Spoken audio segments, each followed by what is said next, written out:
I'm Vin. I'm Sori. That's Booby. And Colby and Chip. Patreon thing. What?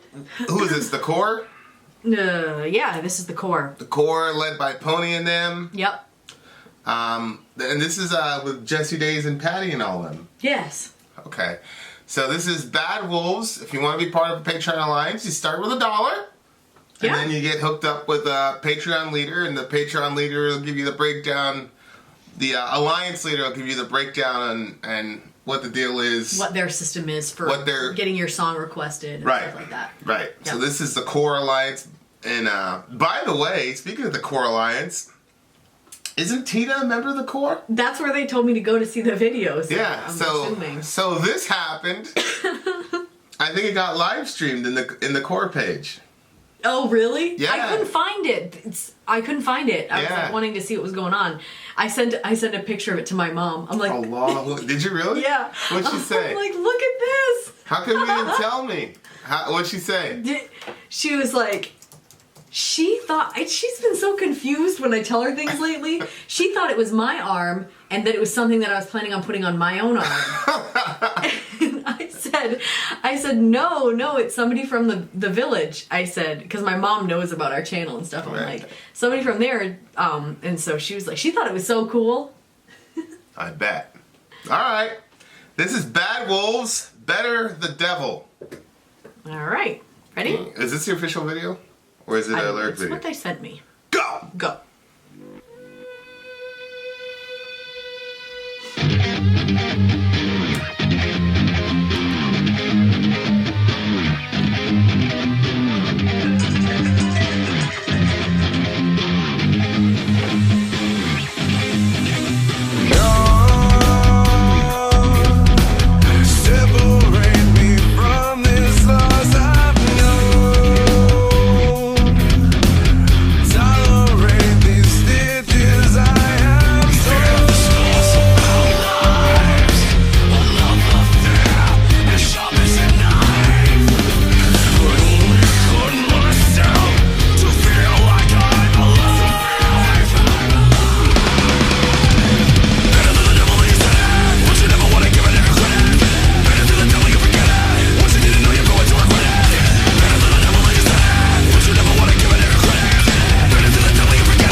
of riffs. Yeah.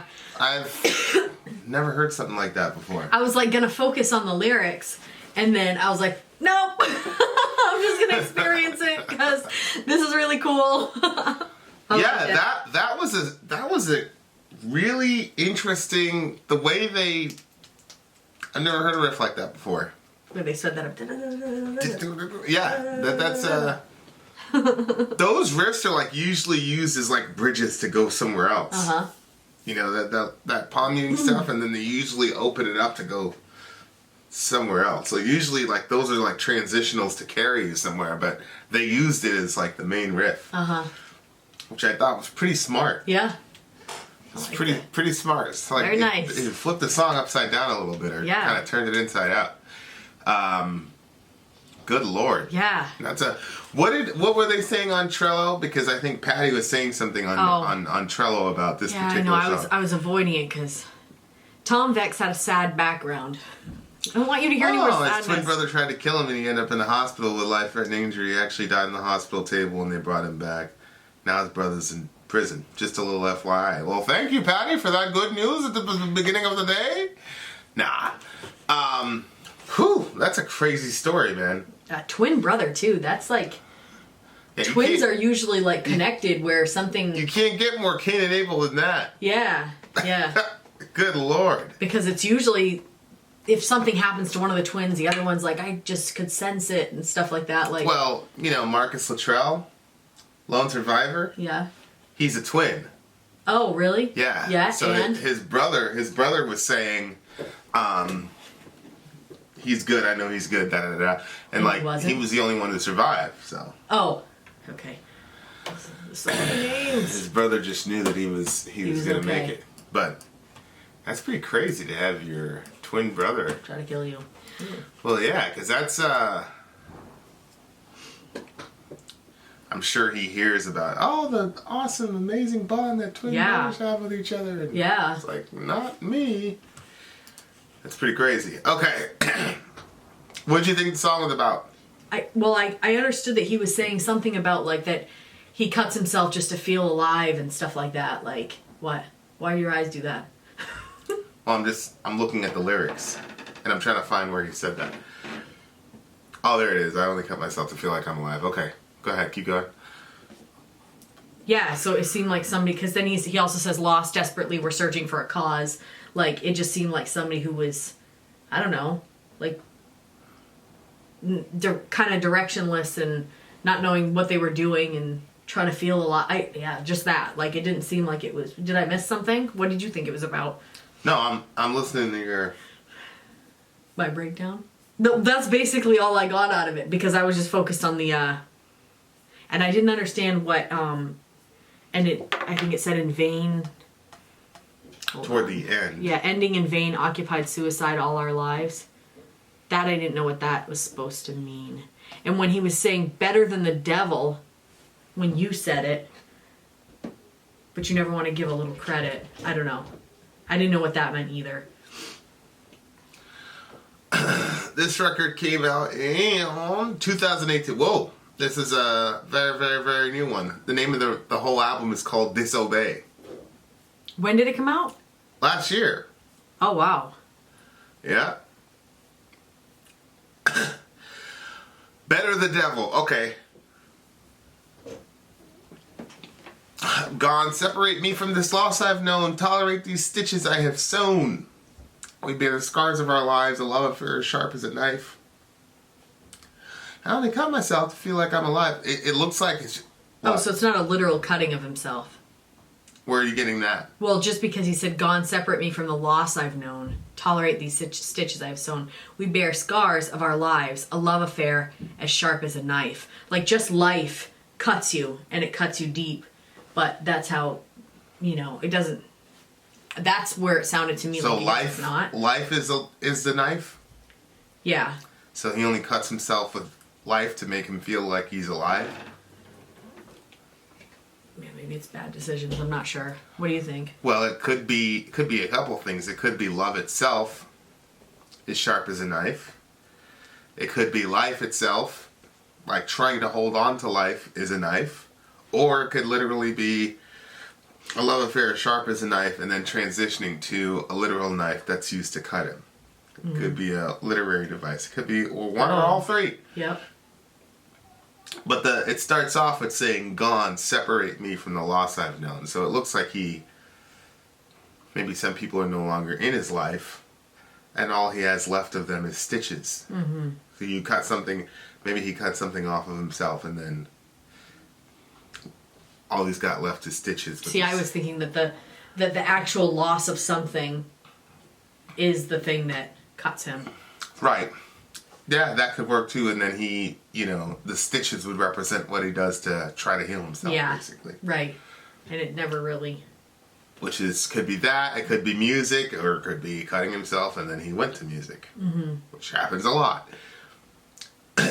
Better than the devil when you said it, but you never want to give a little credit. Better to the devil you'd forget it, what you didn't know you're going to regret it. I have no clue what this part means. This is the part they were singing fast, right? Yeah. Better than the devil when you said it.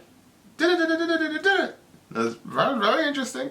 Yeah, I just think it's talking about, it's the stuff that people say and that's pretty bad, and the only person that was worse than you was the devil. Better than the devil when you said it, like you're such a bad person that the only person you're better than is the devil. Oh, I thought it was, the only thing that was my guess was that if you're better than the devil, that means if the devil said it to me, it wouldn't be as bad as you saying it to me. Like, you're better than the devil, like, on the scale of bad. Right. But you never want to give a little credit. Yeah, people say, like, the devil made me do it. Yeah. And he's saying he's not going to give any credit to the devil. I did the whole thing. Oh my gosh. Better to the devil you'd forget it, but you didn't know you're going to regret it. I think that guy then starts to personify the devil. So it'd be better to the devil and initially it was better than the devil. Mm-hmm. Then it's better to the devil that you'd forget it. Because whatever the person's about to do, they're going to regret it later on, but they don't know they don't know right now. Right. But they're going to regret it later on because it's going to be one of those irreversible decisions. We've all made those. So it's going to be one of those things. Lost, desperately searching for a cause, warriors, rebels without a cause. Actually, in the video, I think it says rebels without applause. Oh, really? Yeah. Which is smart writing. What would applause? Applause, because it's usually rebel without a cause. Yes. But he already used the term a cause right there.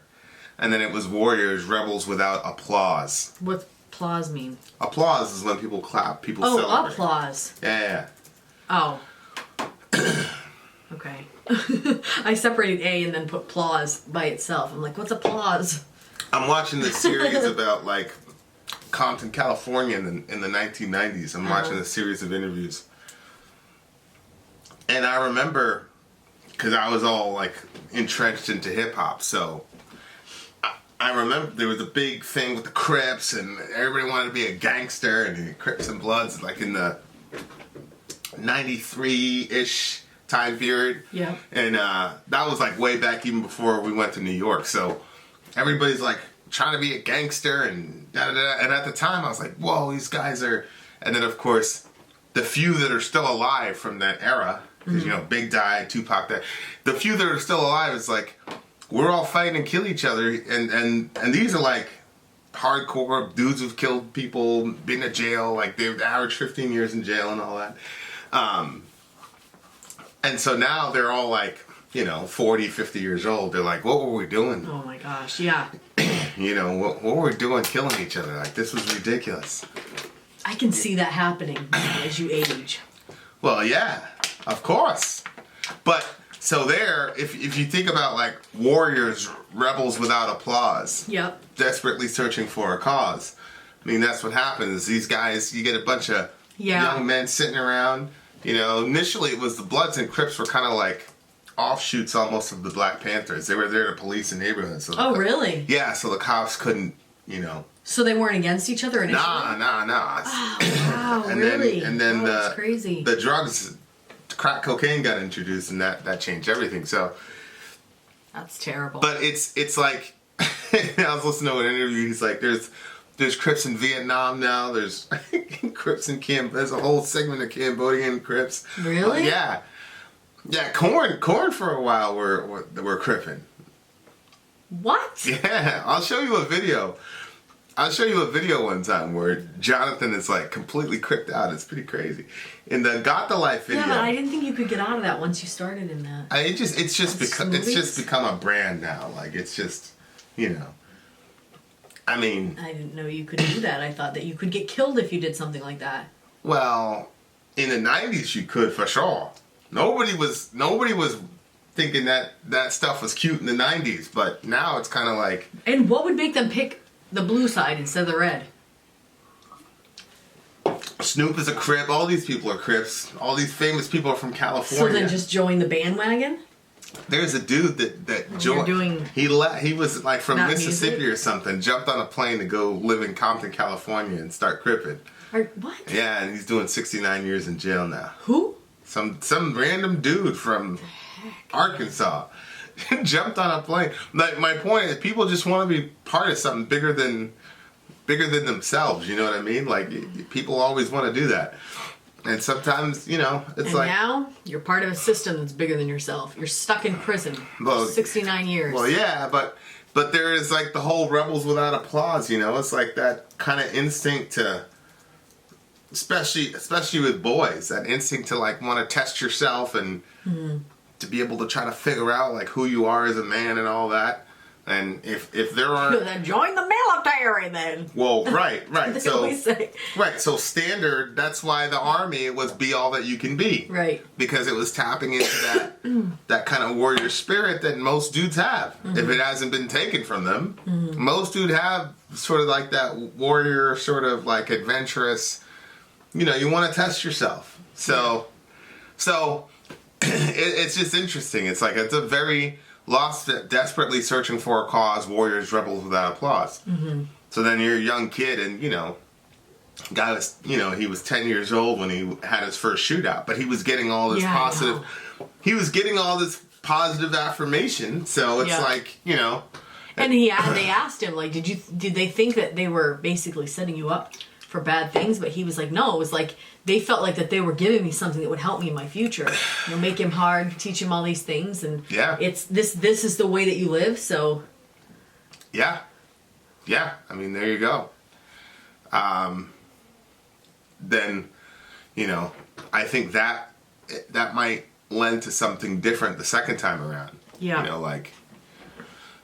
Lost, desperately searching for a cause, and then some guy comes in who basically is the devil. Yeah. And takes advantage of that, you know, impulse, and takes advantage of that desire to kind of be the devil in your life, and then never taking any credit for it. Yeah. So, hey, you did that, man.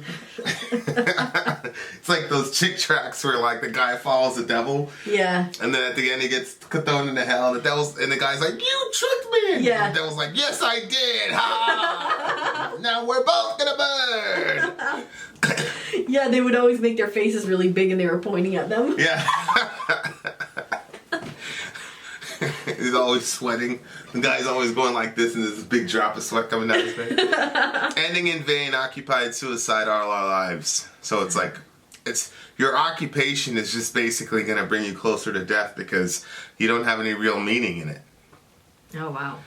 So the whole thing is vanity, you know. So it's, your occupation is suicidal to some degree because most people aren't doing what they love to do. Yeah. So, and then boom, then you're dead. There you are. I wonder how often people are actually doing what they love to do because, you know, people are just, like, Paul says in the Bible that godliness with contentment is great gain. Right. Like, if you can be, you know, follow after God, but you can also be a content person. Contentment is such a hard thing to find because so many people, the grass is always greener on the other side or whatever. So you might be doing, if you're doing the worst job, you're like, oh, if I was doing that job, then I would be good. You know what I mean? Yeah. And then if you got that job, you'd probably get sick of that job too and be like, oh, if I was doing something else, you know, or even an artist who's like, they're doing the job, their dream job, but then they're like, oh my gosh, my dream has to become a job, and now I have to do my dream as a job. So now it's a job, you know what I mean? Like now it's not the same as having a dream or a hobby. Like you've made it into a job.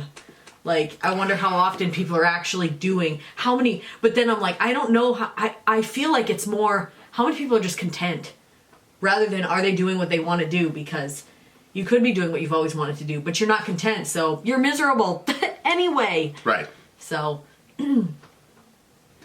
how many people actually can find contentment in whatever they're doing? Very few, I suppose.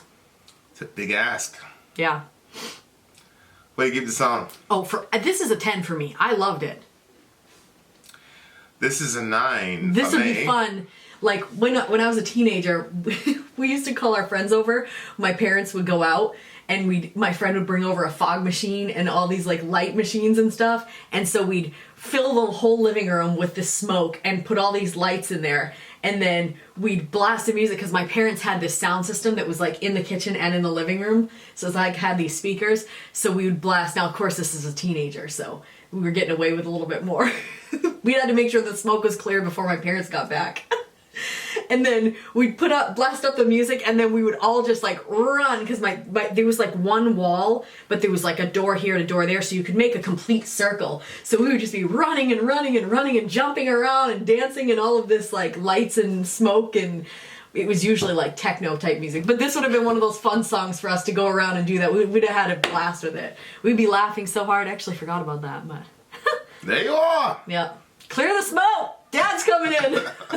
Vin out! Sori out. Gone!